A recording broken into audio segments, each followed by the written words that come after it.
Bismillahirrahmanirrahim. Assalamualaikum warahmatullahi wabarakatuh. Innal hamdalillah nahmaduhu wa nasta'inuhu wa nastaghfiruh wa nu'minu bihi wa natawakkalu alaihi wa na'udzu billahi min syururi anfusina min sayyiati a'malina. May yahdihillahu fala mudhillalah wa may yudlilhu fala hadiyalah. Wa asyhadu an la ilaha illallah wahdahu la syarikalah wa asyhadu anna Muhammadan 'abduhu wa rasuluhu la nabiyya ba'dah.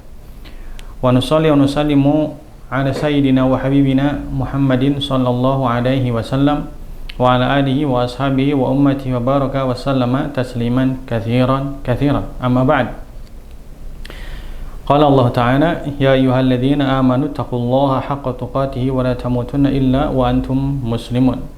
Wa qala Nabi sallallahu alaihi wasallam, man salaka tariqan yaltamisu fihi ilman sahhalallahu lahu bihi tariqan ilal jannah, atau kama qala Nabi sallallahu alaihi wasallam. Hadirin yang dimuliakan oleh Allah Subhanahu wa taala, alhamdulillah pada kesempatan kali ini pertemuan pertama ya, kajian kita berkaitan tentang ilmu mustalah hadis. Judul kitab yang akan kita pelajari pada pertemuan kali ini adalah Syarah Manzumah Al-Baiquniyah. Syarah Manzumah Al-Baiquniyah. Taib. Hadirin yang Allah Subhanahu wa taala, sebelum kita masuk ke pembahasan yang berkaitan dengan ilmu hadis, nah ada baiknya kita mengenal mabadi asyarah. Karena di setiap fan atau bagian daripada ilmu agama itu, agar kita lebih mengenal isi dalamnya, lebih cinta akan ilmu tersebut, maka hendaknya kita mengenal mabadi asyarahnya terlebih dahulu. Jadi mabadi asyarah dalam ilmu hadis, yang pertama al-ism. Yang pertama adalah namanya. Jadi nama ilmu yang akan kita pelajari ini namanya apa? Namanya adalah ilmu mustalah hadis. Namanya adalah ilmu mustalah hadis. Yang pertama. Yang kedua adalah had. Definisinya apa? Definisi ilmu mustalah hadis ini apa?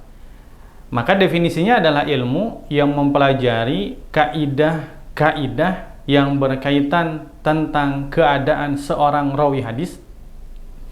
Apakah rawi tersebut diterima atau tidak diterima, juga mempelajari tentang matan suatu hadis. Jadi definisi ilmu mustalah hadis adalah satu ilmu yang mempelajari kaidah-kaidah tentang keadaan seorang rawi dan tentang matan suatu hadis. Yang ketiga adalah maudhu', tempat pembahasan ilmu usul hadis. Tempat pembahasannya di sebelah mana? Nah, maka karena berkaitan tentang rawi hadis dan matan hadis, maka yang dibahas dalam ilmu mustalah hadis adalah berkaitan tentang sanad dalam satu hadis dan matan hadis itu sendiri. Jadi maudhu'nya, tempat pembahasannya adalah matan hadis itu dan sanad hadis itu sendiri. Kemudian as-samarah. As-samarah itu keuntungan, kelebihan kita belajar ilmu mustalah hadis. Apa keuntungan dan kelebihan kita belajar ilmu mustalah hadis? Nah, kelebihan dan keuntungannya, kalau kita belajar ilmu mustalah hadis, maka kita akan mengetahui derajat satu hadis. Apakah hadis tersebut makbul, diterima, atau hadis tersebut mardud, tertolak. Sehingga kita bisa tahu ada hadis yang bisa untuk diamalkan dan ada hadis yang tidak bisa untuk diamalkan. Jadi samarah, keuntungan, kelebihan kita belajar ilmu mustalah hadis adalah kita mengetahui satu hadis termasuk derajat yang makbul, diterima, atau termasuk derajat yang mardud, tertolak. Kemudian keutamaan kita belajar ilmu hadis, maka tidak diragukan lagi, karena yang akan kita pelajari adalah wasilah, perantara untuk memahami hadis-hadis Nabi SAW, yang mana hadis Nabi SAW ini adalah bayan atau penjelas isi daripada Al-Quran, maka kedudukannya sangat mulia. Karena hukumnya adalah hukmul wasilah, hukmul perantara. Maka hukum perantara ini sama dengan hukum maqasidnya. Nah, maka orang yang mempelajari ilmu usul hadis, maka dia mendapatkan kemuliaan, kelebihan, keutamaan. Kenapa? Karena dia akan mempelajari ilmu hadis itu sendiri. Kemudian nisbatnya, sandarannya, ini pun sandarannya sangat mulia. Kenapa? Karena tidak akan mungkin kita akan memahami satu hadis tanpa kita memahami usul hadis. Tidak akan mungkin kita memahami satu hadis, tidak akan mungkin kita mendapatkan kefahaman satu hadis bisa digunakan atau tidak bisa digunakan kecuali dengan ilmu usul hadis. Sehingga hubungannya ini sangat kuat dengan hadis Nabi Shallallahu Alaihi Wasallam. Kemudian al-istimdad, sumber pengambilan dalil. Terus kenapa sih kita harus belajar ilmu mustalah hadis? Dalilnya apa? Kenapa kita harus belajar ilmu mustalah hadis? Maka dijelaskan dalam Quran surat Al-Hujurat ayat 6, Allah SWT berfirman, "Wahai orang-orang yang beriman, kalau seorang yang fasik datang kepada kamu membawa berita, maka hendaklah tabayunlah." Maka hendak dicek terlebih dahulu pembawa berita tersebut. Nah, ini adalah sandaran kenapa dari Quran, kenapa kita harus belajar ilmu usul hadis. Kemudian dari hadis Nabi SAW pun demikian, karena Nabi SAW pernah bersabda, "Man kadzaba alayya muta'ammidan falyatabawwa maq'adahu minan nar." Barang siapa yang memalsukan hadisku, atau barang siapa dia berbohong atas namaku, maka hendaklah dia siapkan tempat tinggalnya dalam nerakanya Allah Subhanahu wa Ta'ala. Nah, kemudian al-wadi'u. Nah, siapa yang paling pertama membuat ilmu usul hadis? Al-wadi'u. Siapa yang paling pertama menyusun kitab tentang usul hadis? Ya, maka alim ulama mereka bersepakat bahwasanya yang paling pertama, kitab yang paling pertama membahas tentang usul hadis adalah Roma Hurmuzi dalam kitabnya Al-Muhaddits Al-Fasil. Kemudian setelah itu, maka ulama-ulama setelah Roma Hurmuzi mereka menyempurnakan apa yang telah disusun oleh Roma Hurmuzi. Kemudian hukum kita belajar mustalah hadis.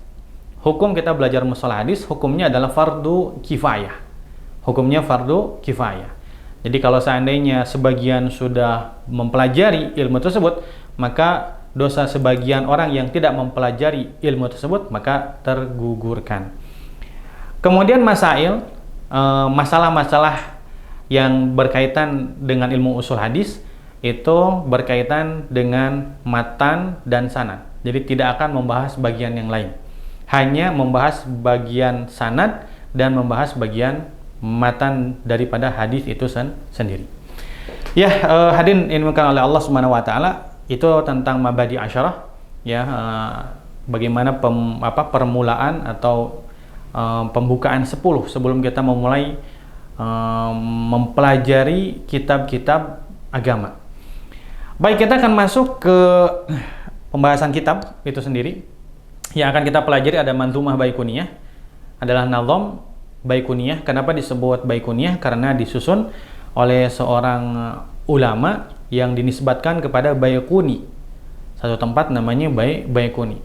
Subhanallah, jadi kitab ini kitab yang paling masyhur dipelajari di seluruh dunia. Yang paling masyhur dipelajari di seluruh dunia sebagai kitab pondasi dalam mempelajari usul hadis. Jadi sebelum kita naik ke tingkat-tingkat yang lebih atas, kita harus punya pijakan dalam mempelajari usul hadis. Nah, subhanallah, Allah Subhanahu wa Ta'ala terima hasil jerih payah karya daripada seorang ulama yang nisbatnya adalah Baiquni, sehingga Allah Subhanahu wa Ta'ala terima kitabnya dan dipelajari di seluruh dunia. Cuman hampir dalam beberapa syarah Baiquni, setiap pensyarah mereka agak kesulitan untuk menemukan biografi Asy-Syaikh Baiquni. Agak kesulitan. Jadi memang tidak ditemukan biografi yang bisa memuaskan kita. Siapa sih Imam Baiquni? Di mana sih lahirnya? Bagaimana belajarnya? Siapa aja gurunya? Muridnya siapa saja? Itu yang tidak ditemukan. Cuma Allah Subhanahu wa Ta'ala melihat keikhlasan Al-Imam Baiquni. Walaupun tidak ada yang mengenalnya, tapi Allah mengenal dia. Tidak ada yang mengenalnya, sehingga tidak ada yang menulis tentang biografinya. Tapi Allah mengenal Imam Baiquni. Sehingga setelah Imam Baiquni meninggal dunia, Allah Subhanahu wa taala munculkan kitabnya tadi. Sehingga namanya bisa harum tersebar dan semua orang yang belajar hadis mendoakan beliau ketika membaca kitab beliau rahimahullah, semoga Allah merahmati Imam Baiquni. Nah, itu secara singkat karena kita tidak menemukan biografi yang panjang tentang Imam Baiquni. Kita akan masuk kepada nazam Baiquni. Bismillahirrahmanirrahim. Alhamdulillahirabbil alamin. Wa sallallahu ala sayyidina Muhammadin wa ala alihi washabihi ajmain.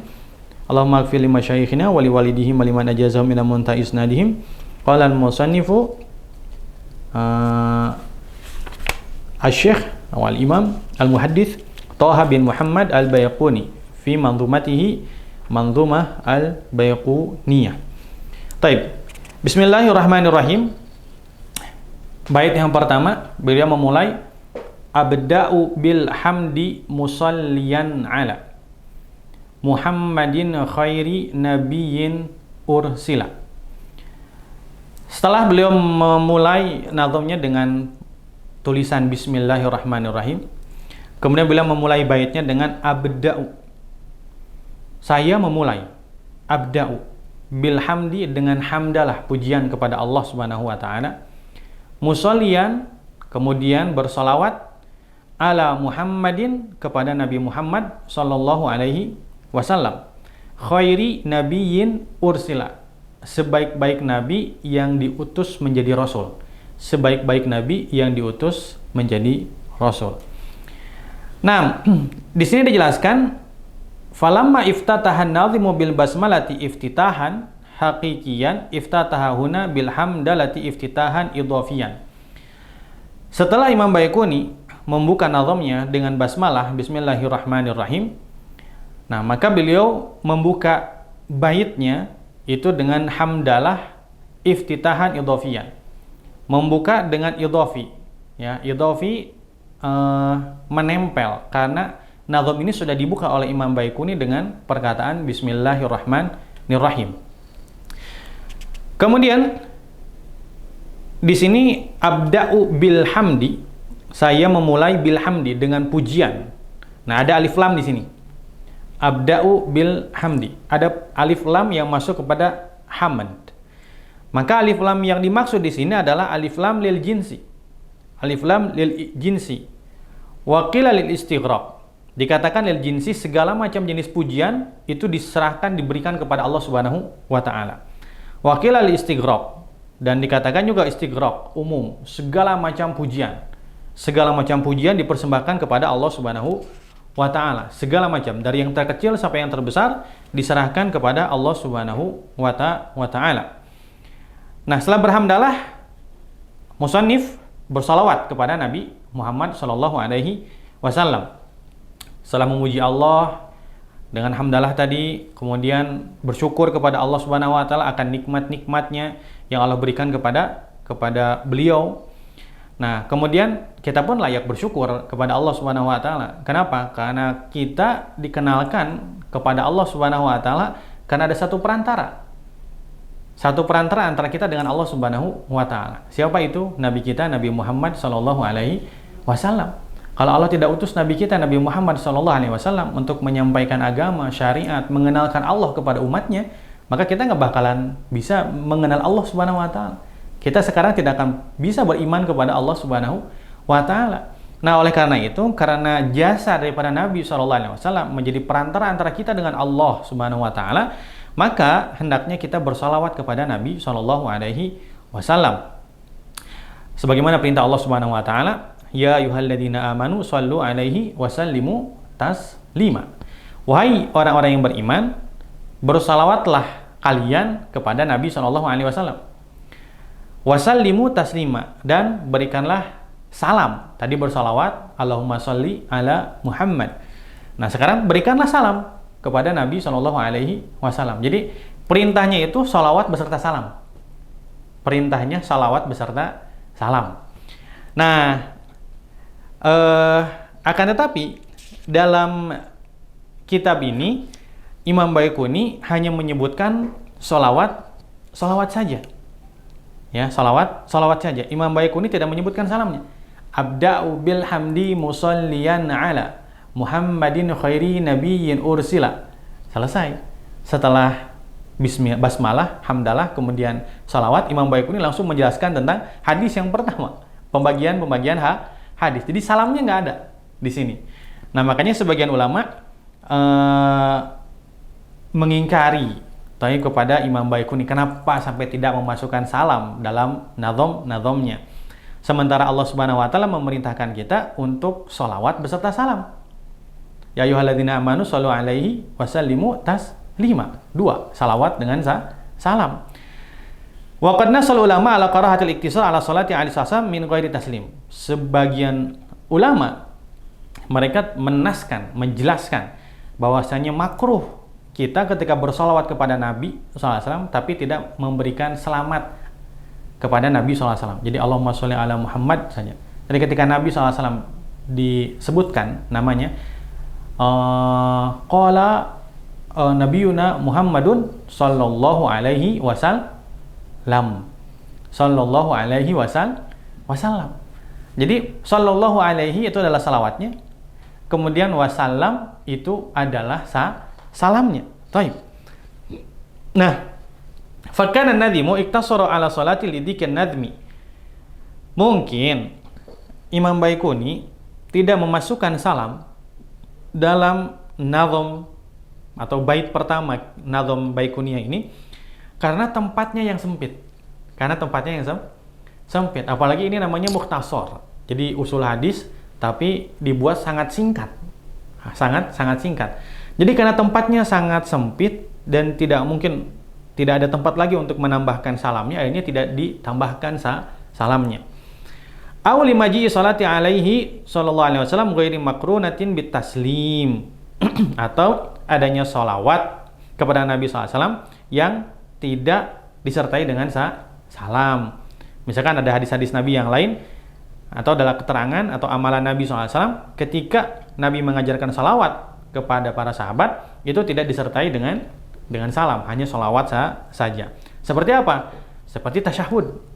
Ketika tasyahud akhir, ketika sampai kepada salawat, Allahumma sholli ala Muhammadin wa ala ali Muhammadin kama shallaita ala Ibrahim wa ala ali Ibrahim. Nggak ada salam. Tidak ada salamnya dalam sholat gitu. Taib.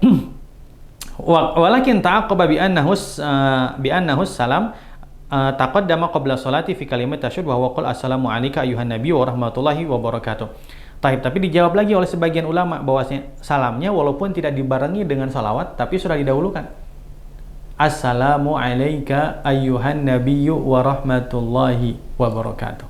Assalamu alayna wa ala ibadillahi sholihin. Syahadat kemudian salawat. Ya, walaupun tidak berbarengan tapi dalam tasyahud disebutkan salam juga gitu. Nah, jadi Nabi kita Nabi Muhammad SAW dilantik menjadi nabi dengan turunnya surat Al-Alaq, Iqra bismi rabbikal ladzi khalaq.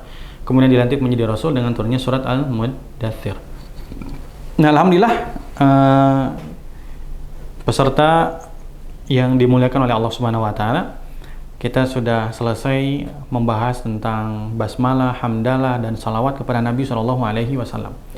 Nah, sekarang penulis akan mulai berbicara tentang usul hadis tadi. Beliau berkata, "Wadhi minaqsamil hadisi iddah, wa kullu wahidin ata wahaddah." Nah, wadhi itu artinya nazom ini, taib. Al-hadira fi dhihni hiya hawiyatun li'iddatin min aqsamil hadith. Jadi nazom ini wadhi min aqsamil hadith iddah. Jadi pembacaannya itu alifnya nggak dibaca, langsung dimasukkan kepada qaf. Taib. Wadhi min aqsamil hadith iddah. Taib, hamzatul dijadikan hamzahnya seperti tidak ada. Agar apa? Agar baitnya seimbang. Sehingga kalau kita baca seperti aksama yuksimu aksaman, Kita harusnya bacanya wadhi min aqsamil hadithi iddah, tapi baitnya jadi nggak enak. Nah makanya alifnya tidak dibaca, hamzahnya tidak dibaca. Wadhi min aqsamil hadithi iddah. Nah jadi nazom ini yang sedang kita pelajari sekarang, ini mengandung aqsamil hadis. Ini mengandung atau berisi bagian-bagian daripada hadis. Iddah, jumlah daripada bagian-bagian hadis. Kemudian wa kullu wahidin, dan setiap bagian hadis tadi ata wa haddah. Setiap bagian hadis tadi ata akan datang wa haddah. Wa-nya ini artinya adalah wawul ma'iyah. Wawul ma'iyah, wawu ma'iyah. Jadi setiap pembagian hadis ini akan didatangkan oleh musannif, akan didatangkan oleh penulis kitab ini beserta dengan definisinya. Beserta dengan definisinya.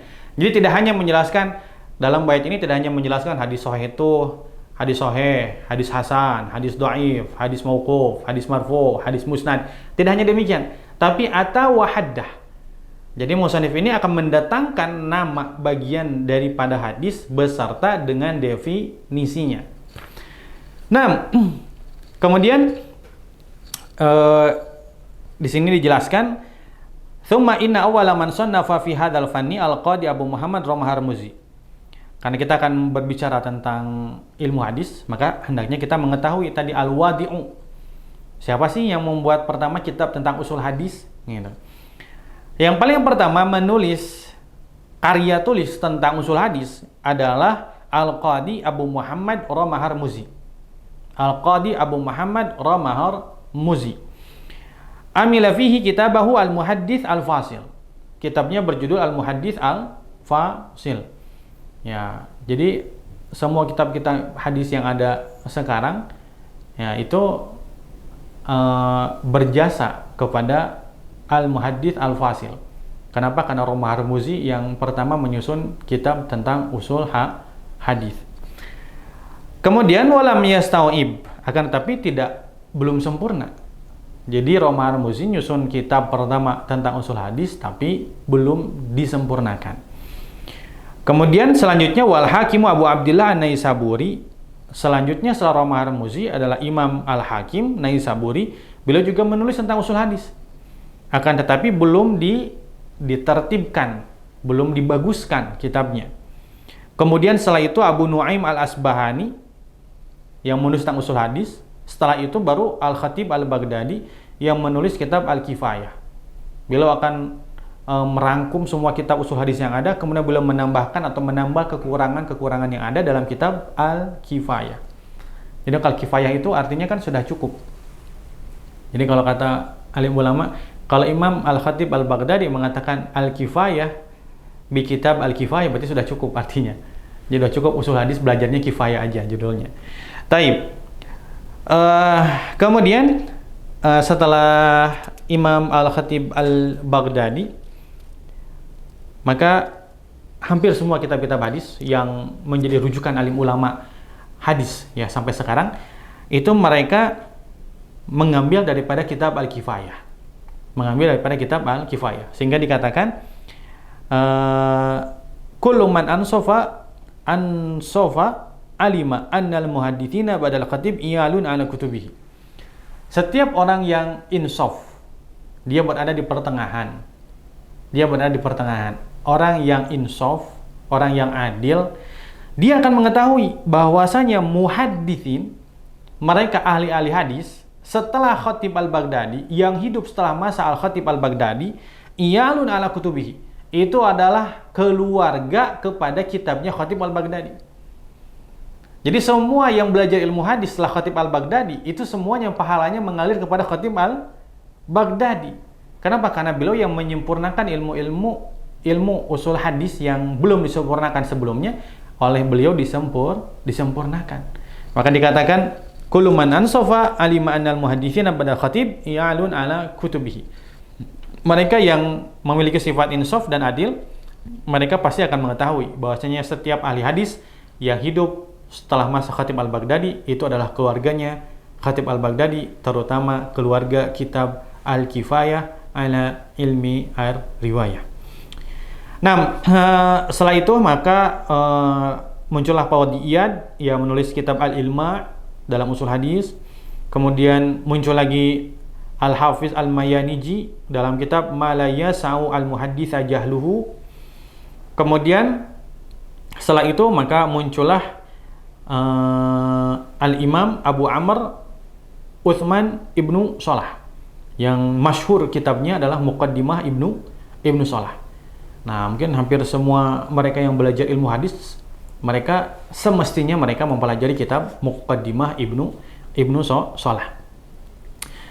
Kemudian fajama'a mukhtasarahu al-masyhur wa amlahu syai'an ba'da syai'in lima wuliya tadris daril hadits al-asyrafiyah fa hadzaba fununahu wa naqaha anwa'ahu wa la khassaha wa atana bi mu'allafatin mutaqaddimihi. Beliau membaguskan kitabnya, mengimlakan kitab tersebut kepada santri-santrinya ketika beliau mengajar di Darul Hadits Asyrafiyah. Ya, kemudian beliau mengumpulkan bagian-bagian yang terpisah daripada kitab-kitab yang ada sebelum Ibnu Shalah. Hanya bagian-bagian yang tercecer dikumpulkan sehingga ada dalam kitab Muqaddimah Ibnu Shalah. Nah, sehingga dikatakan fasara ala kitabihi al-muawwal wa ilaihi yarji'u kullu mukhtasarin wa mutawwalin. Nah, maka setelah adanya Imam Ibnu Shalah dengan kitabnya Muqaddimah Ibnu Shalah, maka setiap kitab-kitab usul hadis adalah kembalinya kepada kitab Muqaddimah Ibnu Shalah. Entah itu mukhtasar, entah itu ringkasan daripada Muqaddimah Ibnu Shalah, entah itu mutawwal atau penjelasan daripada kitab Muqaddimah Ibnu Shalah. Baik, selanjutnya kita akan masuk ke pembahasan tentang hadis, ya, tentang hadis. Sehingga kita akan mempelajari usul hadis, sementara hadis pun kita tidak tahu definisinya apa. Gitu, definisinya apa?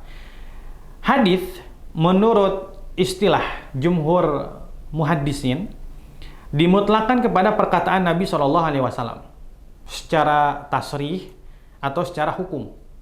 Secara tasrih atau secara hukum. Secara tasrih adalah ketika seorang sahabat meriwayatkan sami'tu Nabi SAW yaqulu, saya mendengar Nabi SAW berkata. Nah, itu adalah secara sharih. Nabi berkata secara sharih. Nah, itu adalah hadis yang berkaitan dengan perkataan Nabi SAW secara sharih, secara jelas, itu dinamakan hadis. Atau secara hukum.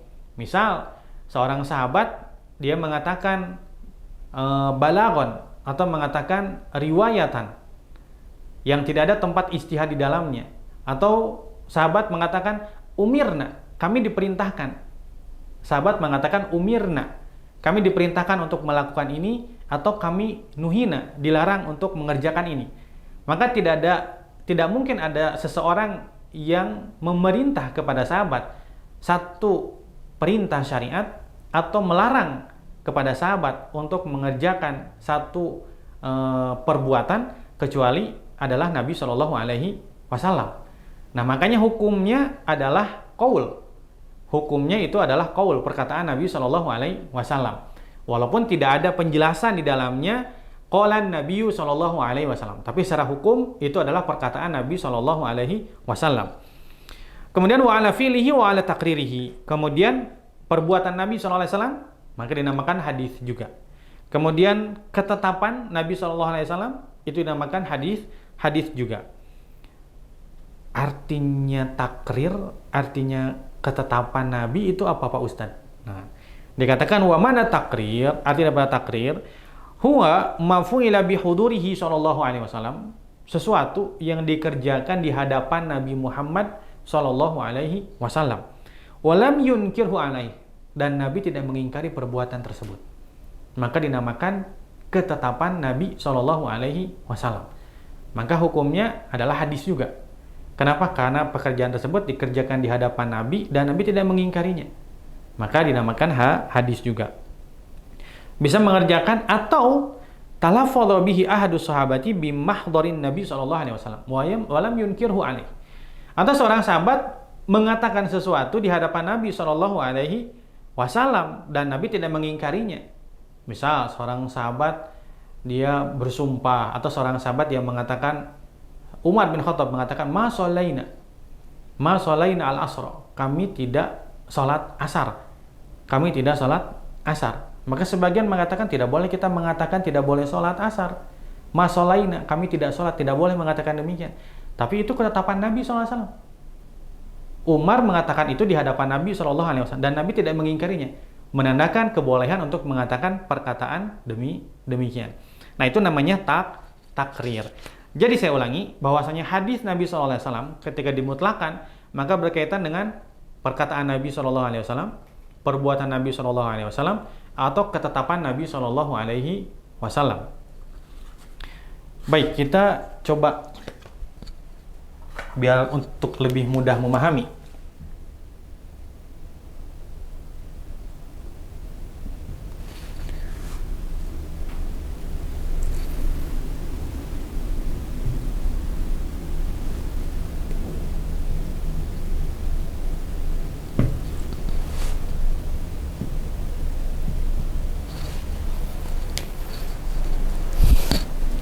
Baik, hadis ketika dimutlakan maka akan berkaitan dengan 3 perkara ini saja.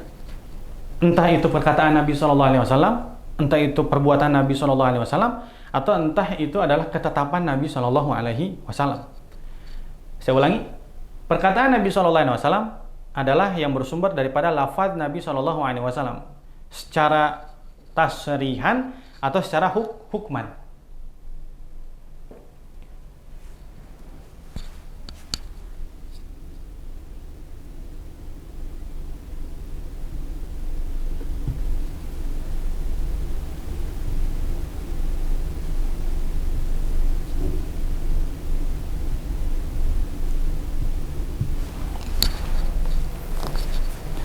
Secara sharih, Nabi SAW berkata, qala Nabi SAW. Sahabat mengatakan qala Nabi SAW. Sahabat berkata, saya mendengar Nabi Muhammad SAW berkata. Ya udah, berarti qauluhu SAW sharihan. Itu jelas, itu adalah perkataan Nabi SAW. Kemudian, kalau secara hukman adalah ketika sahabat melakukan sesuatu di hadapan Nabi SAW, ketika seorang sahabat, beliau mengatakan kami diperintahkan atau kami dilarang, tidak tanpa ada penyebutan Nabi Muhammad SAW, kami diperintahkan atau kami dilarang, maka tidak mungkin ada seseorang yang memerintahkan para sahabat berkaitan dengan agama atau melarang sahabat yang berkaitan dengan agama kecuali hanya satu orang, yaitu Nabi Muhammad SAW. Nah, berarti hukumnya juga adalah qaul Nabi SAW, tapi secara hukman, bukan secara shorihan. Nah, kemudian kita mulai masuk ke definisi sekarang al-hadits al-qudsi. Al-hadits al-qudsi. Taib. Hadis kita sudah memahami, hadis Nabi SAW adalah qauluhu, fi'luhu, takriruhu. Perkataan, perbuatan, atau ketetapan Nabi SAW. Nah, sekarang kita sering mendengar, ya Ustadz, kalau hadis qudsi gimana? Masuknya ke bagian apa? Kalau hadis qudsi, maka dikatakan fahuwa min haitsul ma'na min indillahi ta'ala. Maknanya itu dari Allah Subhanahu wa taala. Hadis qudsi itu maknanya dari Allah Subhanahu wa taala. Wa min haitsul lafzi fahuwa min Rasulillah sallallahu alaihi wasallam. Tapi lafadznya itu dari Nabi sallallahu alaihi wasallam. Gimana Ustadz? Saya kurang paham nih.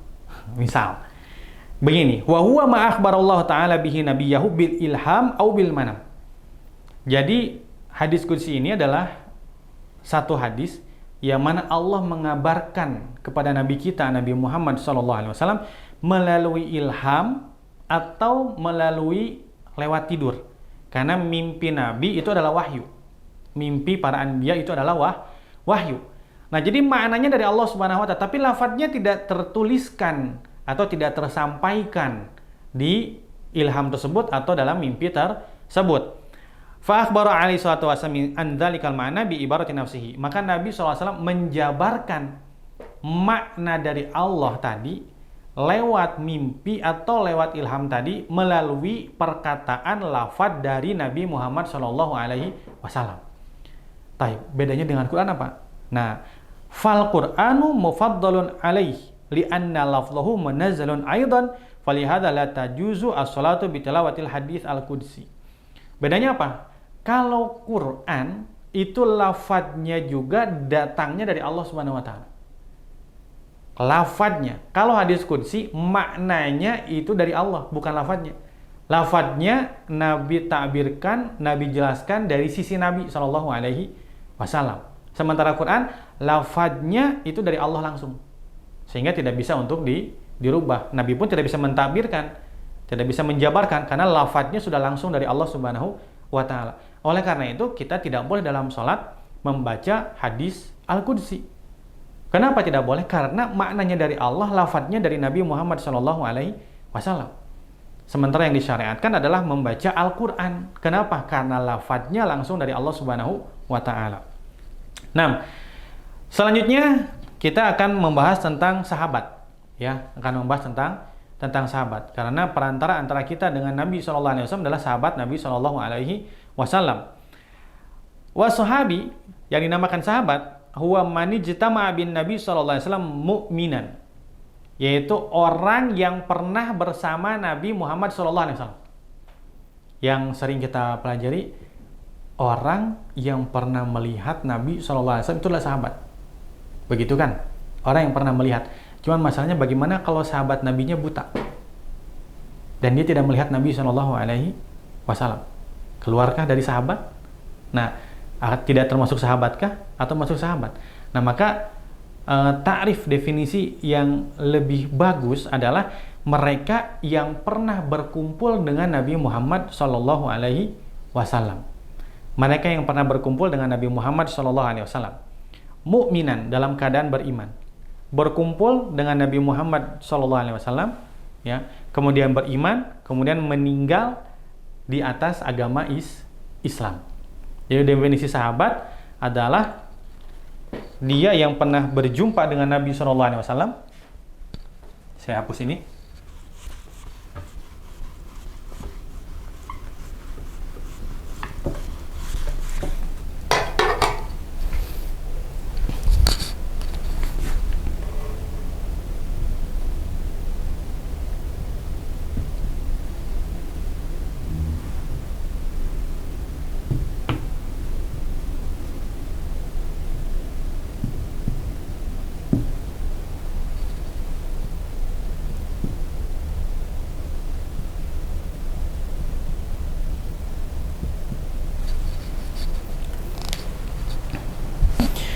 Jadi definisi sahabat ini, yang pertama syaratnya adalah dia pernah berjumpa dengan Nabi SAW, istima, pernah berkumpul dengan Nabi Muhammad SAW.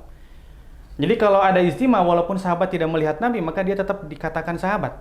Karena syaratnya adalah istima, dia pernah berjumpa dengan Nabi SAW, walaupun tidak melihat Nabi SAW. Syarat yang kedua, ketika berjumpa dengan Nabi, dia dalam keadaan beriman. Jadi kalau seandainya seseorang dia berjumpa dengan Nabi tapi tidak dalam keadaan beriman, nah maka dia tidak termasuk sahabat. Dia tidak termasuk sahabat. Kemudian dia berjumpa dengan Nabi, kemudian dalam keadaan beriman dia berjumpa dengan Nabi SAW dan dia matinya, meninggalnya dalam keadaan di atas agama Islam. Syaratnya di sini adalah meninggalnya. Akhirnya adalah dalam keadaan beragama Islam. Walau takhallalatir riddatu. Walaupun ketika berjumpa dengan Nabi dia kadang beriman, setelah itu maka ada yang murtad, keluar daripada agama Islam, tapi setelah itu dia masuk Islam lagi, taubat kepada Allah, kemudian meninggal dalam keadaan Islam, maka dia namanya sahabat juga. Jadi walaupun di masa ini itu ada masa riddahnya, ada masa murtadnya, itu nggak masalah. Dia tetap termasuk kategori sahabat. Jadi saya ulangi lagi, sahabat ini adalah mereka yang pernah istima, pernah berjumpa, berkumpul dengan Nabi Muhammad SAW, walaupun dia tidak melihat Nabi SAW. Kemudian dia berjumpa dalam keadaan beriman, kemudian dia meninggalnya pun dalam keadaan beriman. Walaupun masa dia berjumpa dengan Nabi dalam keadaan beriman diselingi dengan kemurtadan, asalkan dia meninggal dalam keadaan beriman, maka dia dikategorikan sebagai sahabat Nabi Muhammad SAW. Baik, hadirin yang dimuliakan oleh Allah Subhanahu Wa Taala, untuk pertemuan kita kali ini diakhiri dengan pembahasan tentang sahabat. Semoga Allah Subhanahu wa taala mudahkan kita untuk memahami penjelasan yang tadi kita paparkan. Sampai jumpa di pertemuan yang akan datang. Wa hadza akhiruhu wallahu a'lam wa sallallahu alaihi wasallam Muhammadin nabiyil ummi wa ala alihi washabihi ajmain. Subhanakallahumma bihamdika asyhadu an la ilaha illa anta astaghfiruka wa atubu ilaik. Assalamualaikum warahmatullahi wabarakatuh.